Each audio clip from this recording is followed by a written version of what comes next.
wa afya. Leo siku ya Jumanne, siku ambayo nilikuahidi ya kwamba tutaanza mkasa wetu mpya. Na mimi niko hapa msikilizaji, kusudi kubwa ni share pamoja nawe yale ambayo tumekuandalia katika siku njema ya leo. Mimi Veronica Franki huambatana pamoja nawe kila siku ya Jumatatu mpaka siku ya Ijumaa kuanzia saa 1 mpaka saa 2 kamili usiku. Leo tunaanza mkasa mpya, na mkasa ambao tunaanza nao ni wa mwanadada. Mwanadada huyu anatueleza mengi ambayo ameyapitia katika safari ya maisha yake, na anasema ama kwa hakika mimi niliyoyapitia yamekuwa ni elimu kubwa kwangu. Naamini kwa haya nimepitia, jamii yangu ikisikia na yenyewe inaweza kujifunza kupitia mimi. Karibu sana.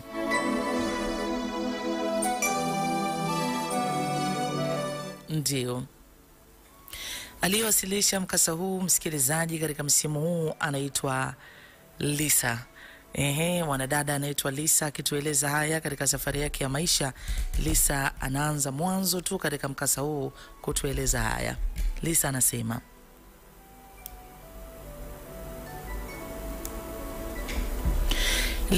anasema, mimi kwa asili ni Mtanzania.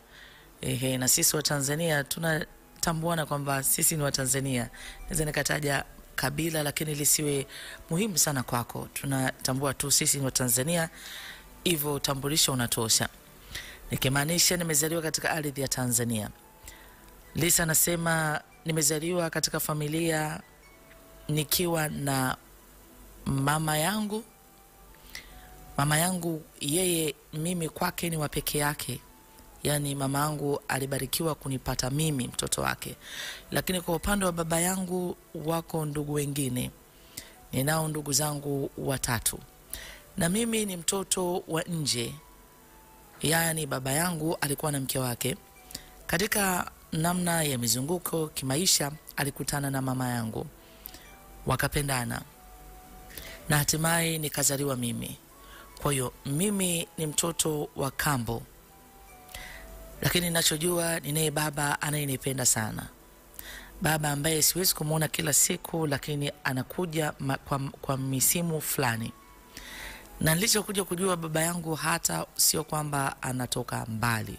Yani kwamba labda anatoka kutoka mkoa mmoja kwenda mkoa mwingine, hapana. Yuko mkoa ule ule tuliopo. Lakini ni kwa sababu ni mtu mwenye familia, basi huja kwetu kwa tahadhari sana. Inaonyesha hivyo. Naweza nikakaa mwezi nikamuona baba akija mara moja. Ziko nyakati sikumuona hata miezi 3. Lakini nilizidi kukua na watu husema, ndugu husema, na hata kujua kwamba mimi ni mtoto wa kambo. Mnachojua mamangu ananipenda sana. Ananipenda sana na niko okay kabisa. Kwa nafasi ndogo ambayo nilikuwa napata nafasi ya kumuona babangu, mimi nilikuwa nikifurahi sana. Akiniletea zawadi, akihakikisha naenda shule, mimi nilikuwa na furaha sana. Na siku zikazidi kusonga mbele. Nakumbuka Lisa anasema, nakumbuka siku moja ilikuwa ni siku ya Jumamosi, na mimi pamoja na mama tulikuwa hapa nyumbani. Lisa anasema alikuja mgeni hapa nyumbani. Na nilijuaje mgeni? Ni hodi kugongwa hapa katika nyumba ambayo tunaishi. Na hii ni nyumba ambayo mama amejenga, ndogo ya vyumba 3, na ndio tunaishi hapa. Na baba, naweza nikasema kwa namna moja ama nyingine, ndio ambaye amehusika kusababisha hii nyumba kujengwa. Kuna mtu anazungumza hivyo anaelewa.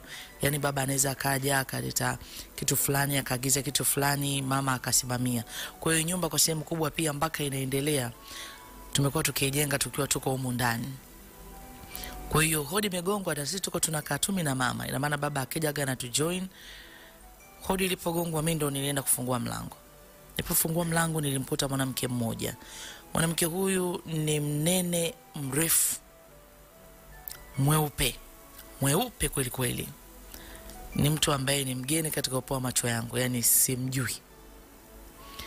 Na akaniambia, "Hujambo?" Nikamwambia sijambo, "Shikamoo." Akaniambia, "Marhaba." Akaniambia, "Bila shaka unaitwa Lisa." Nikamwambia, "Ndio, mimi naitwa Lisa." Akaniambia, "Mamako yuko wapi?" Sasa kuwaza chochote cha tofauti. Yani mtu kaja ananitambua mimi naitwa Lisa, huenda akawa ni rafiki na mama. Mimi sijui, mimi nasoma, naendaga shule. Nikamwambia mama yuko ndani amepumzika. Akasema basi afadhali nimemkuta amelala. Nikamwambia atakuwa tu amepumzika. Akasema basi niamshie. Basi na mimi nikamkaribisha ndani, karibu ndani, karibu sana ndani. Nikamkaribisha huyu mama ambaye kiukweli kwa sikuwa namjua, simfahamu, ila ni kwa mara ya kwanza ndo namuona mwanamke kama huyu amekuja hapa nyumbani kwetu. Lisa anasema nikamkaribisha na akakaa pa sebleni. Hii nyumba yetu kama nilivyokueleza tunaendelea na ujenzi, tunataka kujenga. Kwa hiyo hata mazingira ya sebleni pale, kochi zetu na nini bado hazikuwa vizuri. Ni zile kochi ambazo tulikuwa tunatumia, kwa hiyo zimechakaa. Na mpango wa mama alikuwa anasema ili kununua vitu vipya, hawezi akanunua vitu vipya ili hali bado hatujakamilisha ujenzi. Anataka mpaka kishakamilisha kila kitu angalau ndo tununue kochi mpya, tubadilishe vitu pale nyumbani. Kwa hiyo sebule yetu yani hivyo ya kujishikilia. Lisa anatueleza haya ikiwa leo ni siku ya kwanza tangu tunaanza mkasa huu. Lisa anasema basi nikaenda kumuita mama, nikamwambia mama kuna mgeni. Akasema nimesikia, ni nani huyo? Nikamwambia mama mimi simjui. Akasema wewe mkaribishe mtu mjui, ni nani? Anatoka hapa mtaani. Nikamwambia hata simjui. Mama akainuka na moja kwa moja mama akaja mpaka hapa sebleni. Mama alipofika sebleni nilimuona mama kama akipata taharuki, yani kama akiamaki, yani akiwa na mshangao. Kwa lugha nzuri unaweza ukaelewa. Lisa anasema hata mimi kumuona mama akiwa katika hali kama hiyo nikashangaa kwa nini mama anashangaa. Yule mwanamke akamwambia ulidhani sitakujua? Ulidhani sitajua mahali unapoishi? Kwa hiyo mwenyewe ukaona hapa umejificha. Unahisi utajificha mpaka lini?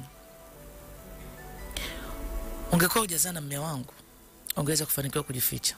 Lakini umezaa mtoto huyo amekuwa ni wasiri, si ndio?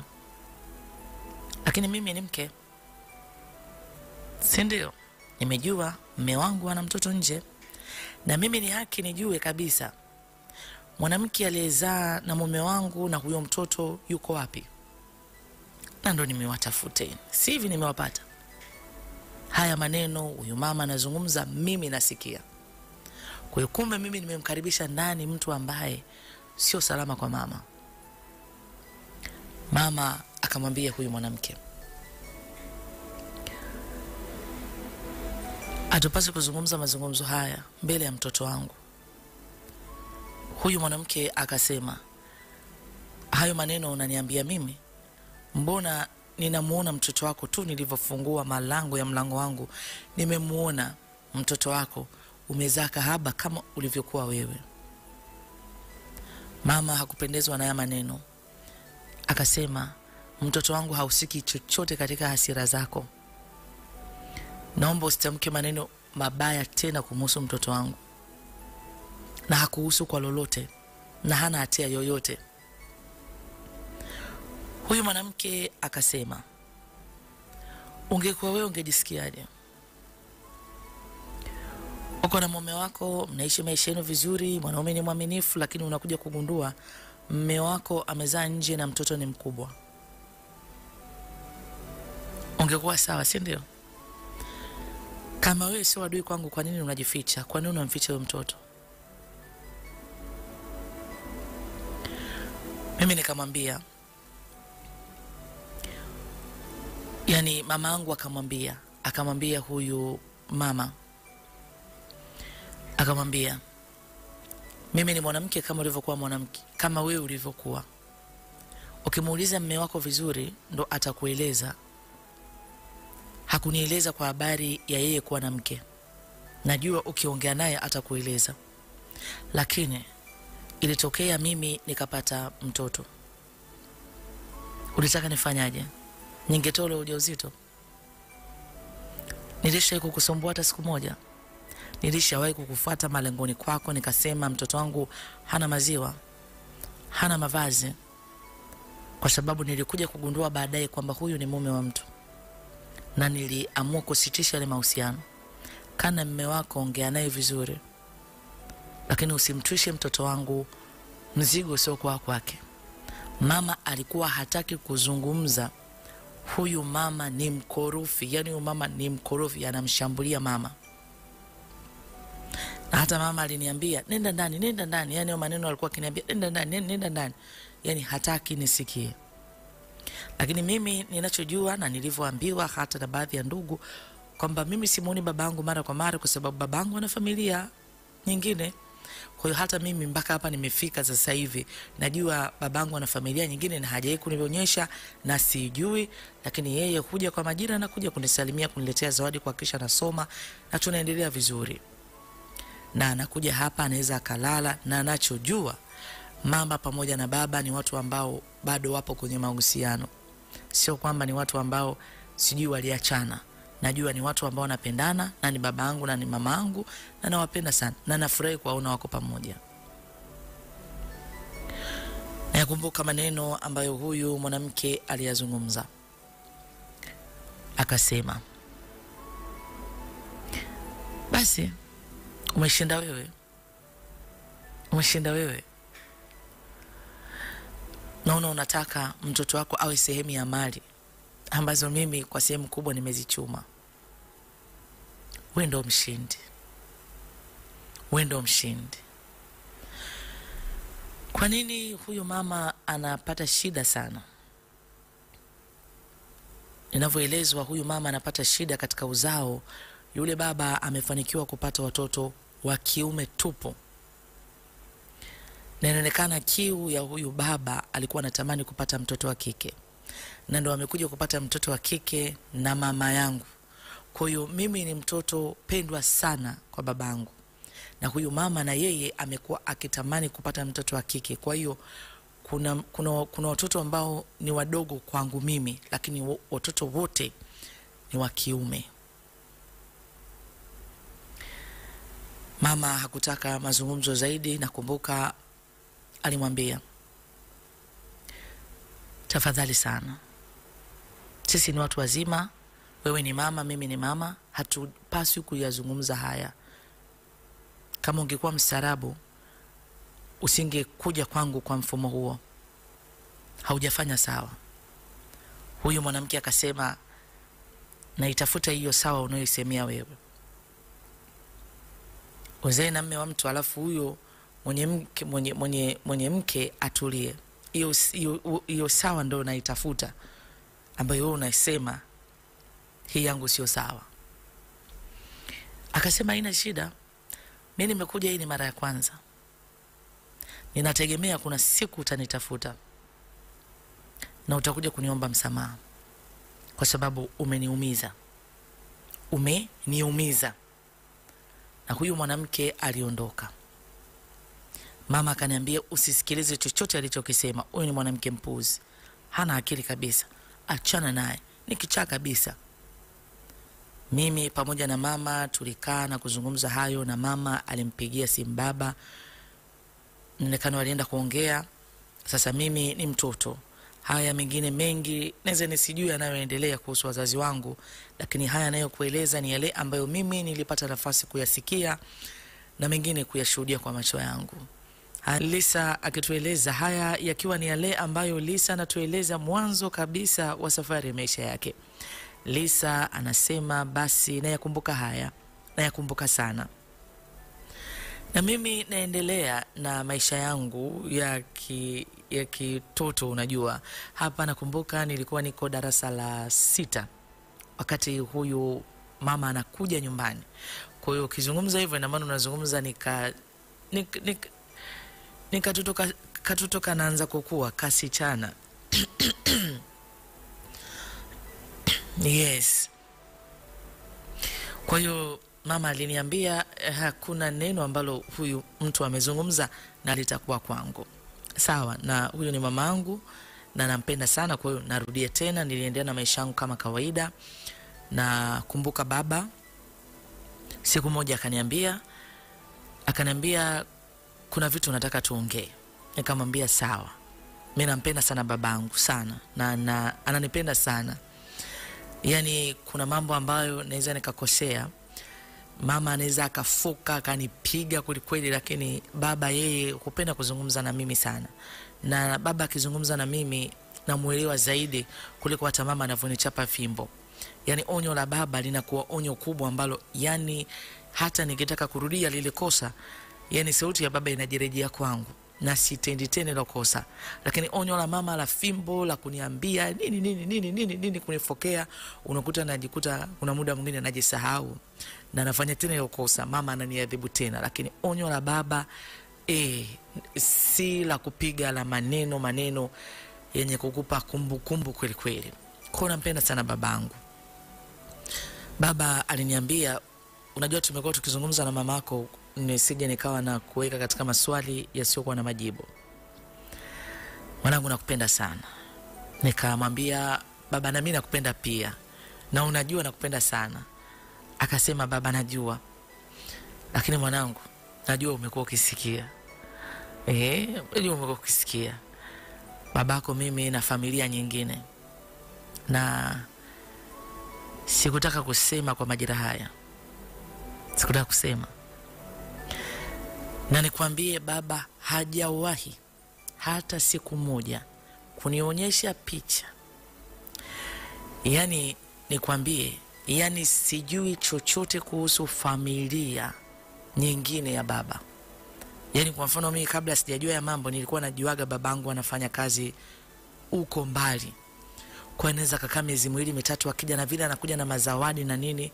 Kwa unasema babangu alikuwa safarini, babangu alikuwa kikazi. Lakini nilivyokuwa nazidi kukua na kujua kumbe babangu sio kwamba yuko kikazi mahali, babangu yuko mjini, lakini babangu ana familia nyingine. Yani sasa haya najua, sasa nimesha siku zimesogea, naanza kujua wengine wanakupenyezea babako ana familia nyingine. Kwani hujui? Mamako hajakwambia? Unakuta mambo kama haya. Kwa baba ananiambia kwamba alikuwa anataka majira sahihi hayo kunieleza, lakini anaona kama yani amewaihishwa yeye kusema. Na baba akaniambia, wewe ni binti yangu, ninakwambia leo hii tuko pamoja na wewe, na nataka uyashike ya maneno. Mimi nakwambia wewe ni mtoto wangu, wewe ni mwanangu, wewe ni kila kitu kwangu, sawa? Mimi nina ndugu zako, wako kaka zako, wote ni wa kiume, na mimi sio kwamba sijui. Narudia tena, sio kwamba sijui. Akaniambia, baba, unao ndugu zako 5. Sasa hii ina maana yule mama katika uzao wake alifanikiwa kupata watoto 5, lakini katika watoto 5 Mungu hakumbariki mtoto wa kike. Kwa hiyo ongezeko la watoto, mtoto wa kwanza, wa pili, wa tatu, wa 4 mpaka wa 5, bado hakupata mtoto wa kike. Kwa hiyo naambiwa mimi nina wadogo zangu 2 ambao pia na wao ni wa kiume. Akaniambia, miaka imesogea sasa, natamani uwafahamu ndugu zako. Nilichelewa kukupeleka na kukutambulisha kwa ndugu zako kwa sababu zilikuwa ziko nje ya uwezo wangu, lakini sasa hivi nimeshaweka mambo sawa, nimeshaongea na mamako na nafikiri huu ni wakati sahihi. Nataka mwanangu ujiandae. Akanitajia siku tutaondoka hapa, nami nitakupeleka ukawaone ndugu zako. Na isitoshe ndugu zako nimeshawaeleza wanae mdogo wao wa kike, wanao dada yao. Wamefurahi. Nikamwambia, kweli baba? Akasema, kabisa wamefurahi sana kuona katika familia tuna mtoto wa kike. Na mimi nikafurahi, na nikamwambia, baba, na mimi natamani kuwaona. Akasema, najua mwanangu, basi nitakupeleka siku hiyo. Najua mamako amekuwa pia moyo wake hauko tayari sana kuona hiki ninachokifanya kwa sasa hivi, lakini asikuvunje moyo. Tamani kuwaona ndugu zako, si ndio? Na wewe si unatamani? Nikamwambia, ndio baba, natamani kuwaona ndugu zangu pia. Akasema sawa. Tukaongea na baba, tukaongea vitu vingi sana. Baba tukikaa naye hupenda kuniambia vitu vingi sana kuhusu maisha. na akiniambia nataka usome kwa sababu nataka siku moja uje umsaidie mamako. Kifika kipindi wewe unabidi uhakikishe kula ya mamako iko mikononi mwako na kila kinachomuhusu wewe unasimamia. Mimi niwepo au nisiwepo. Kwa mambo mengi sana amekuwa akinihimiza, akiniambia mama ni familia yangu ya pekee sana. Na ndio mwanamke anayenipenda sana kuliko mtu mwingine yeyote. Baba yeye amekuwa akinijenga hivyo na kuniambia nimheshimu mama kwa kila anachokisema. Na nimekuwa niko hivyo. Haya anatueleza ndugu yetu mpendo wetu rafiki anaitwa Lisa katika siku njema ya leo. Lisa anasema basi mimi na mama tulizungumza na mama akasema mimi sitaki. Mimi haya mambo sitaki na nilishayakataa toka miaka na miaka. Nimeshasema mimi habari hizi sitaki. Kuna mtu unaweza ukasema ushenee kuhusu mtoto wako lakini si yule mwanamke. Mama alizungumza hayo maneno lakini mimi nikamwambia mama au ni ndugu zangu. Akasema ni ndugu zako kweli lakini yule mama hajawahi kukupokea vizuri wewe. Mama aliniambia hivyo. Na mimi kwa sababu siku zile ambazo baba aliniambia kwamba tutaenda zilikuwa zijafika, nikamwambia baba, mama anasema huyu mama mkubwa, yani na maana mke wake mkubwa, hajawahi kuniafiki mimi, yani hajawahi kunikubali mimi. Baba akasema ilikuwa hivyo. Lakini katika maisha watu wanabadilika. Na sasa atafanya nini? Yani atafanya nini? Hawezi kubadilisha chochote kwa sababu huo ndio ukweli na utabaki kuwa ukweli. Na mwanangu, utapenda niendelee kukaa na wewe mama yako akizidi kukuficha kwa sababu umetenda dhambi gani wewe? Umekosea nini hata niendelee kukuficha? Unastahili kuwafahamu ndugu zako, sio tu ndugu zako tu ambao ni wale ambao mpo baba moja. Unatakiwa ufahamu na ndugu zako, una shangazi zako, una wajomba, una nani. Baadhi wanakujua. Baadhi nimeshaye kuja nao hapa. Lakini kwa sababu ni jambo ambalo mamako pia alikuwa anasema tuendelee kulitunza kama siri. Na nilikwambia mamako ile jambo haliafiki, lakini naona wakati umefika. Mwanangu, nataka ndugu zako wote wakutambue. Hata leo nipo, kesho nikiondoka ujue una ndugu zako. Mimi kiukweli sikuona kile ambacho baba amekosea. Na pia napenda kusikiliza kile mama anachosema, lakini mama akasema wewe mara zote unapenda kumsikiliza babako. Jambo linapokuja babako amesema, mimi nimesema, mimi siku zote sisikilizwi. Wewe kwa sababu unampenda sana babako kuliko mimi, kwa hiyo utamsikiliza kwa kila kitu. Na mama amekuwa akiamini hivyo kwamba mimi nampenda baba kuliko yeye. Yani sielewi yani hisia za mama zinamaanisha nini. Lakini hao ni wazazi wangu na mimi nawapenda wote, lakini mama amekuwa anaona kama mimi ikitokea issue kwa mfano kama baba akiumwa namna vile ninavyochanganyikiwa. Yani ninachanganyikiwa, naweza nisifanye chochote baba akiumwa. Lakini mama anaweza kaumwa, mimi nikaendelea na mambo mengine. Nikaendelea kufanya shughuli, nikamsaidia mama hiki, nikamsaidia mama hiki. Kwa hiyo nimekuwa kwa baba ninampenda sana. Labda ile watu wanasema watoto wa kike na baba zao wanabondi sana. Inawezekana. Maana mimi nimeiona hiyo pia. Yani mimi nikwambie kwa mfano baba akasema labda mimi ninaenda sehemu fulani nitarudi muda fulani. Ikafika mpaka usiku baba hajarudi. Ina maana mimi sili. Yani hapo hakuna chakula kinalika, ina maana mimi namngoja baba mpaka aje, yani mpaka arudi. Mama ataniambia utakaa hapa mpaka saa ngapi? Baba yako anasema anachelewa kurudi, nitamngoja baba. Kwa hiyo hata baba anajua pia kwamba mimi ninamngoja nyumbani. Na hiyo sio kwamba tu nilivyokuwa eti bado mdogo. Na hiyo mpaka nimekuwa niko hivi, najitambua hivi, ninamngoja baba. Na kama ikatokea mpaka nalala, yani nikikurupuka baba yuko wapi? Baba mbona ulichelewa? Una shida gani? Yani nataka kumuona babangu akiwa yuko okay wakati wote. Sasa ile kwa mama anaweza akachelewa, yani mimi isinisumbue. Tauliza tu mama vipi? Mbona umechelewa? Lakini siwezi kukaa nikaacha chakula hapo nisile eti kwa sababu mama yeye hajarudi. Atakuta nimekula nimemfunikia hapo, atarudi tamwambia mama mimi nishakula chakula changu. Mimi nishakula mama, tampakulia atakula, lakini kwa baba namngoja. njaa haiumi baba mpaka afike, na vitu kama hivyo. Najua kuna mtu anaelewa. Lisa anasema mimi kiukweli nilifuata njia ya baba. Nilifuata njia ya baba na mimi nilikubali kuambatana na baba. Nikawafahamu ndugu zangu. Ndio. Nikafahamu kaka zangu na baba alinionyesha kwa picha. Wote wakiwa wamepiga picha pamoja. Nina kaka zangu wakubwa. Wewe kaka zangu ninao wakubwa. Watatu hawa ni wakubwa. Hao wengine ni wadogo. Wote ni wakaka. Rasmi nilipelekwa katika nyumba ambayo anaishi babangu. Baba ametujengea sisi nyumba. Ni nyumba ambayo ni sio mbaya, ni nyumba nzuri, na kama nilivyokuambia imekuwa nikiendelea kwa ukarabati mdogo mdogo. Na tuko happy, yani tunaishi maisha ya furaha sana. Nimeenda mahali ambako baba anaishi.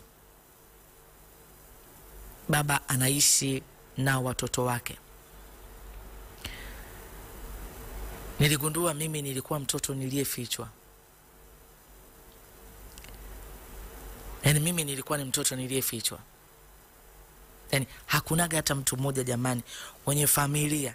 Watu wanasema tu wewe babako ana mke mwingine, yani babako ana familia nyingine, lakini mtu wa kunithibitishia babako anaishi pale, familia yake ile pale, unamwona yule ndo kaka yako, unamwona nini. Na maana mimi ni mtoto wa kufichwa. Nimekuwa hivyo mpaka napata ufahamu, yani sasa mambo kama yanaanza kuibuka ndo kuweza kuya capture haya mawili matatu. Bonge moja la jumba. Mimi namuuliza baba, kwani hapa ni wapi? Anasema hapa ni nyumbani kwetu. Nyumbani kwako wewe, nyumbani kwangu mimi, nyumbani kwa kaka zako, hapa ni nyumbani kwetu. Nyumba nzuri, kubwa. Tukaingia, mimi pamoja na baba, hapa tuko kwenye gari la baba. Tumeingia hapa, baba akapaki gari, akanifungulia mlango, nikashuka. Nimeshuka, baba akaniambia, karibu sana mwanangu, hapa ni nyumbani kwako. Sawa? Hapa ni wapi? Ninarudia anachosema, ni nyumbani kwangu baba. Akaniambia, safi kabisa binti yangu. Wakati tuko hapa, baba amefika, amenifungulia mlango, tuko hapa, ananiambia hapa ni wapi? Nikawaona wale ndugu zangu. Ina maana ni jambo ambalo baba alikuwa ameshaliandaa. Kwa macho ndo unaona ndugu zangu. Ninaona ndugu zangu. Huyu kaka mkubwa anayefuata na huyu mwingine wa mwisho, huyu yeye bado mdogo. Lakini kanaweza kutembea hivi, yani bado kadogo. Basi baba akasema, jisikie huru, ndugu zako hawa hapa. Kwa mara ya kwanza mimi nakutana na ndugu zangu. Yani ndio unaona kwamba na ndugu, jamani, na ndugu, nina kaka mimi wakubwa, ndugu zangu hawa hapa. Na baba akasema, hasa mnashangaa nini? Mnashangaa nini ni vijana? Mpokeeni dada yenu. Basi wakaja, wakanisalimia, wakafurahi na mimi, karibu sana nyumbani, karibu sana ndani. Yani kwa mfano huyo mkubwa akanipokea vizuri sana. Akaniambia, unasoma darasa la ngapi? Nikamwambia, akasema, yani wewe kwa nini hatujaita kukutana njiani? Kwa sababu yani ningekiona tu hiki kichwa ningejua ni ndugu yangu. Basi tukawa tunacheka, tumekaa hapo sebleni wote pamoja, tumekaa, ina maana mimi pamoja na ndugu zangu. Baba akasema, ni furaha yangu kuona watoto wangu wote wamekaa pamoja. Na huyu mkubwa akasema, na mimi baba pia ni furaha yangu kuona wadogo zangu wote sasa tuko nao pamoja. Kwa kweli baba, ni jambo jema sana. Na huyu akasema, huyu mkubwa akasema, baba, umefanya jambo kubwa sana la kishujaa. Unajua tuko hapa nyumbani, tunakula vizuri, tunaishi vizuri, kuona tuna ndugu yetu mbali ambaye hatujui yuko na hali gani, sisi kama ndugu zake tunakuwa hatumtendee haki. Ninakumbuka haya maneno alizungumza huyu mkubwa. Baba akasema, asante sana mwanangu, wewe ni shujaa wangu siku zote, wewe ni mshauri wangu namba 1. Unajua basi huyu kijana mwema navyomuona. Yes. Ni siku ya kwanza tangu tumeanza mkasa huu wa ndugu yetu anaitwa Lisa. Ndio, na mimi niko hapa msikilizaji, shauku yangu ni kuendelea kukujuza zaidi katika hiki ambacho Lisa anaendelea kushare pamoja nasi.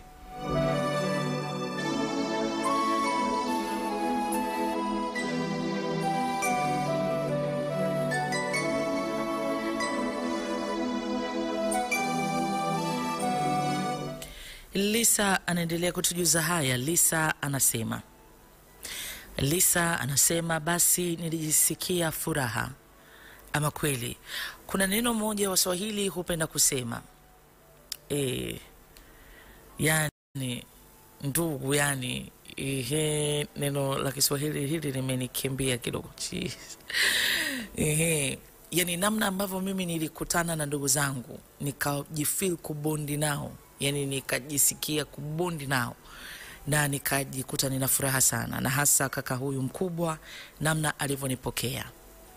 Na baba akasema leo imekuwa ni siku nzuri sana, nataka wanangu tukae pamoja hapa tupate chakula, na nataka tutoke tuende sehemu pamoja, mwenye kuogelea na aogelee, mwenye kucheza basketball na acheze, mwenye kucheza football acheze, jamani, mwenye kupenda muziki, nataka kuona kila mtu akifanya kitu chake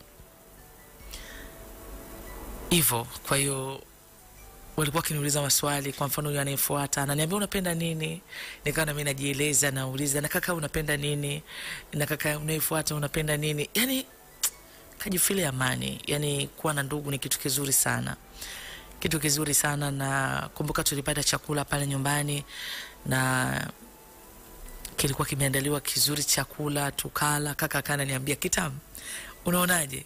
Kizuri. Naambia ndio kitamu sana. Yani vile wananiuliza, vile wananichangamkia, lakini watoto wote walikuwepo. Lakini yule mama mweupe mimi sikumuona hapa. Kwa hiyo kuna wamama walikuwa wako hapa wawili. Sasa unajua mtu hawezi kuanza kuhoji maswali kwa hoji, anaweza akawa hayana maana sana. Hayana maana sana. Lakini nilifurahi, na mpaka tukamaliza kupata chakula tukatoka na baba. Kuna gari kubwa tukapanda wote na ikawa ni furaha sana. Baba alifurahi sana, yani namuona kabisa baba ana furaha. Baba alitupeleka sehemu ambayo alisema hii ni sehemu yangu ambayo kila nikiwa napita nasema siku moja atawaleta watoto wangu wote. Hatimaye leo imekuwa ni siku nzuri sana na niko na watoto wangu wote. Basi tukafika pale, mama alipiga simu anataka kuongea na mimi, na mimi nikaongea na mama, nikamwambia mama, nimekutana na ndugu zangu. Mama, nimekutana na ndugu zangu, yani nina furaha. Akiniuliza mbona una furaha hivyo, nikamwambia ndio mama, nimekutana na kakaangu yule fulani, nimekutana na huyu, nimekutana na nani, tuko hapa wote mama. Yani tuko hapa tumekula chakula kizuri kiliandaliwa nyumbani. Mama, kumbe baba anaishi mahali pazuri sana. Ndugu zangu wamenifurahia sana. Yani ile na mimi katika namna ya kufurahia ili tukio la leo nikaonyesha kufurahia sana, na ni kweli ni kitu ambacho kinatoka ndani ya moyo. Na shukuru sana. Yani nikafurahi sana. Na nikawa tunamwambia baba na furaha sana leo. Akasema na mimi mwanangu na furaha sana. Kwa hiyo niliona wote tukiwa tunafurahi. Yani ndugu zangu wote na wao wakiwa wanafurahi. Baba alibaki akitutazama, tukiwa tunacheza, tunakimbizana. Yani huyu anapenda kucheza hiki, unamsapoti. Huyu anapenda kuogelea, na mimi hata sisi kuogelea, nikaingia huko na mimi nikaenda kuogelea. Yani ikawa ni siku nzuri sana. Hakuna kitu tunataka baba hakununua. Yani wewe sema tu unataka nini, hiki hapa kimekuja. Yani sikio nilikula nyumbani, nikala na hapa, na nikala tena. Lakini muda wote nilikuwa nimejawa na tabasamu. Na wishi yani haya ndio yawe maisha kila siku. Kuwa na familia kama hivi. Sio unaamka tu huko mwenyewe mpaka unasema jamani mimi nimezaliwa peke yangu. Mimi niko peke yangu, lakini nina timu na kaka zangu wapo wengi na wanaonyesha kunipenda. Tumemaliza na mama alipiga simu tena. Na baba akawa anasema natamani mwanangu tuwe pamoja pia usiku huu. Sasa sijui kama mama yako atakubali. Kwa mama alipopiga simu mimi ndo nilimwambia mama, muda umeenda. Akasema ndio nauliza mbona muda umeenda? Sio makubaliano tuliokubaliana. Tulisema utawahi kurudi, inakuwaje? Nikamwambia mama, yani ndo tunatoka huku na mama, niwe mkweli jamani. Nataka niendelee kuwa na ndugu zangu mama. Nataka niende nyumbani na mimi nikakae nyumbani na ndugu zangu mama. Akaniambia unasema? Nikamwambia ndio mama, na baba pia anafurahia sana kuona sisi tuko pamoja.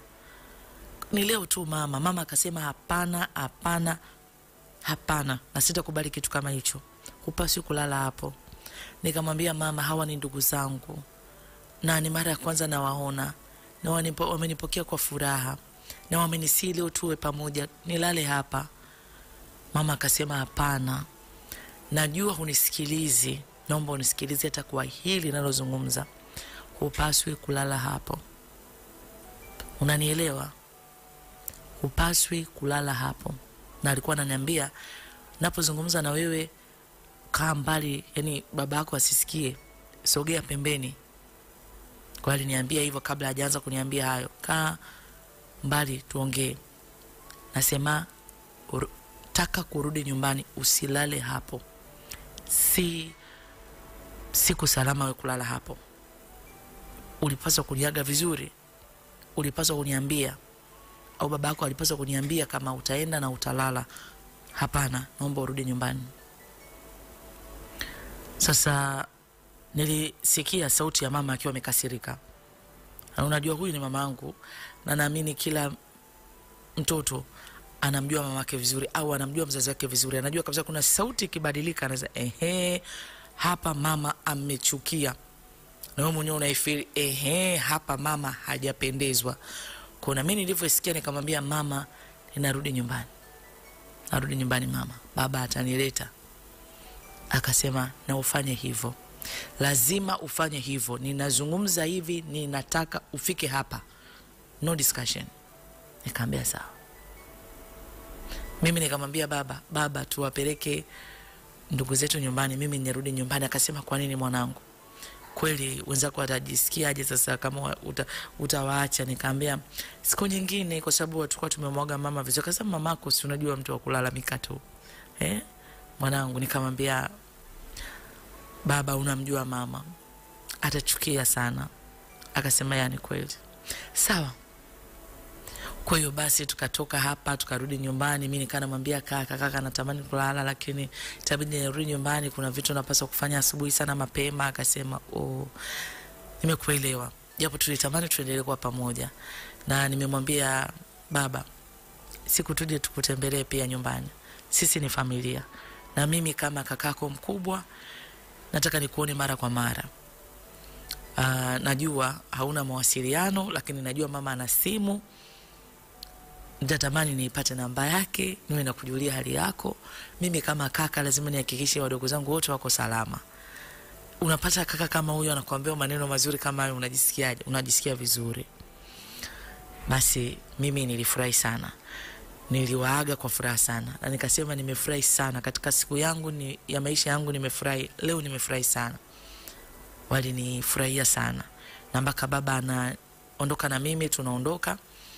Nilimwambia baba asante. Akasema nilikwambia mwanangu utafurahi sana. Nikamwambia baba asante sana, nimefurahi kuwajua ndugu zangu. Hiki ni kitu cha thamani sana kwangu. Tukarudi moja kwa moja kwa mama. Mama akaanza kuniuliza maswali. Mama ananiuliza maswali, vipi? Yule mwanamke alikuwa wapi? Yani yule mkubwa. Nikamwambia mama sijui. Haujadodosa. Nikamwambia mama atadodosa kuhusu nini? Tadodosa mama kuhusu nini? Mimi nimewakuta tu kuna wao mama wawili ndio wametuandalia chakula.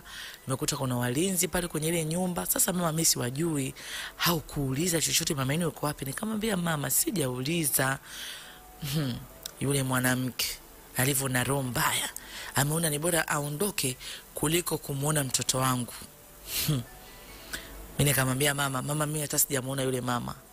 Sijamuona, lakini mama ndugu zangu ni watu wazuri sana. Akasema ndugu zangu ni watu wazuri sana.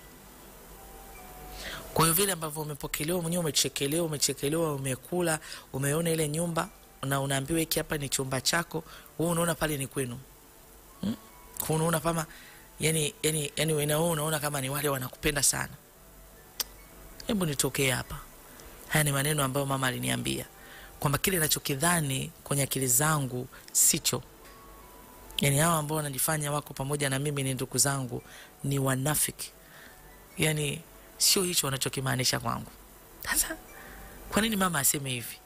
Hawa watu hawajanifanya lolote baya. Kwa mfano kama wanazungumza hawa watatu, ina maana mimi ni ina maana mimi nakuwa kama ni mdogo kwao au watatu. Unaelewa? Mimi ni mtoto wa nje, si ndio? Si kuna hawa watatu ambao ndio wanakuja kufuata mimi, alafu kuna watoto wengine wawili, sijui unaelewa. Kwa hiyo watoto wawili hawa bado wadogo, lakini hawa watatu ina maana mimi ni wa mdogo wao. Ni watu ambao kama huyu mkubwa anajielewa, huyu anayefuata anajua kabisa kwamba mimi ni ndugu yao, na mama yangu mwingine na baba yao. Uwezo kujua kapata muda kiasi gani kuwaeleza mpaka wameelewa na hata kunipokea vile walivyonipokea, kwa sababu baba pia alitenga muda kuongea na mimi nikamuelewa, na ndugu zangu hata kwa ameongea nao. Yani sielewi huo ubaya uko wapi, sielewi, lakini ni mama aliniambia hivyo na akiniambia nisijidanganye. Basi pamepambazuka asubuhi, na kumbuka siku hiyo baba aliponileta, ina maana baba aliondoka na kurudi kule nyumbani kwake, yani kwa wale ndugu zangu. Sasa mama akaniuliza tena nielezee vizuri. Nikamwambia mama yani nyumba kule kwa baba ni kubwa na nzuri sana. Akasema ile nyumba kubwa na nzuri sana, unataka kuhamia? Nikamwambia hapana mama. Kwa nini nihamie? Na mimi niko hapa na wewe. Akasema maana useme, maana unaanza kusifia sijui pale kuna hiki. Nikamwambia mama hivyo, yani nyumba kubwa, wana sebule nyingi, yani hivyo sio kama sisi hapa nyumbani tuna sebule bado hatujafanya marekebisho. Akaniangalia mama, akaniambia kwa umetamani? Nikamwambia hapana mama, sina kuelezea tu.